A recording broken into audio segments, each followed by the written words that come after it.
In this video, I'm going to show you how to summon butterfly in Once Human.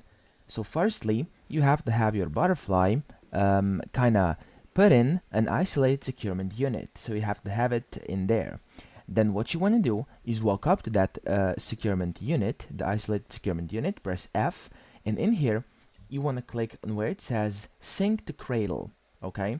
And you want to click on this and press Confirm, and then your butterfly will be synced to your cradle. As you can see, it's now inside my backpack, and at the bottom right of my screen you can see it, and it's ready to activate. Now you have to hold down your E key, and then you can select if you want it to auto attack or to attack designated target. Then you simply want to direct your mouse towards the direction you want. So if you want the designated target or the auto attack, and simply press it, hold it, and there we go. Once you release your mouse button, your butterfly will successfully be summoned and auto-attack all the nearby enemies. If you want to recall it back into your backpack to recharge, you can simply hold down your E key again and go towards recall to cradle, and that's it.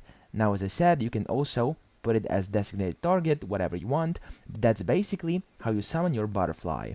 Now, if you don't want it anymore, simply look for a securement unit and put it back in there. So that's pretty much it. I hope this video helped you out, and if it did, make sure to subscribe to the channel and help me out as well.